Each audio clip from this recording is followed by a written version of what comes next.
നമസ്കാരം. ജന്മഭൂമിയിലേക്ക് സ്വാഗതം.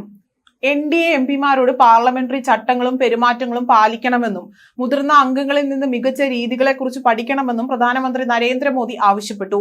പ്രതിപക്ഷ നേതാവ് രാഹുൽ ഗാന്ധിയുടെ നിരുത്തരവാദപരമായ പ്രസംഗത്തിന് പിന്നാലെയാണ് അദ്ദേഹം ഇക്കാര്യങ്ങൾ വ്യക്തമാക്കിയത്.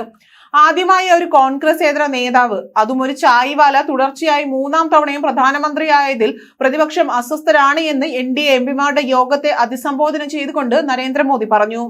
നെഹ്റു ഗാന്ധി കുടുംബത്തിലെ അംഗങ്ങൾ പ്രധാനമന്ത്രി ആയിരുന്നെന്നും അവരുടെ കൂട്ടത്തിന് പുറത്തുള്ളവർക്ക് ചെറിയ അംഗീകാരം ഇപ്പോൾ നൽകിയെന്നും അദ്ദേഹം പരിഹസിച്ചു.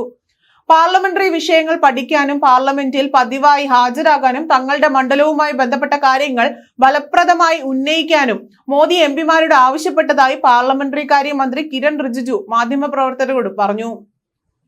ലോക്സഭയിൽ ഗാന്ധിയുടെ തിങ്കളാഴ്ചത്തെ പ്രസംഗത്തെക്കുറിച്ച് മോദി പരാമർശിച്ചോ എന്ന ചോദ്യത്തിന് താൻ അങ്ങനെ ഒരു പരാമർശം നടത്തിയിട്ടില്ല എന്നും, എന്നാൽ രാജ്യത്തിന്റെ പ്രധാനമന്ത്രി സംസാരിക്കുമ്പോൾ സന്ദേശം എല്ലാവർക്കും വേണ്ടിയുള്ളതാണ് എന്നും റിജിജു പറഞ്ഞു. ഹിന്ദു സമൂഹത്തെ ആകെ ആക്രമകാരികൾ എന്ന് വിളിച്ചതിന് രാഹുൽ ഗാന്ധി മാപ്പ് പറയേണ്ട സാഹചര്യമാണ് നിലവിലുള്ളത്. കൂടാതെ സഖ്യ സമ്മേളനത്തിൽ മോദിയുടെ ചരിത്രപരമായ മൂന്നാം തവണത്തെ NDA നേതാക്കൾ അഭിനന്ദിച്ചുവെന്നും റിജിജു കൂട്ടിച്ചേർത്തു. മാധ്യമങ്ങൾക്ക് മുന്നിൽ അഭിപ്രായം പറയുന്നതിന് മുൻപ് എന്തെങ്കിലും വിഷയത്തെക്കുറിച്ച് പഠിക്കാൻ പ്രധാനമന്ത്രി എംപിമാരോട് ആവശ്യപ്പെട്ടതായും അവർ തങ്ങളുടെ മണ്ഡലങ്ങളുമായി സമ്പർക്കം പുലർത്തണമെന്നും അവരെ പിന്തുണച്ചതിന് വോട്ടർമാർക്ക് നന്ദി പറയണമെന്നും വൃത്തങ്ങൾ പറഞ്ഞു.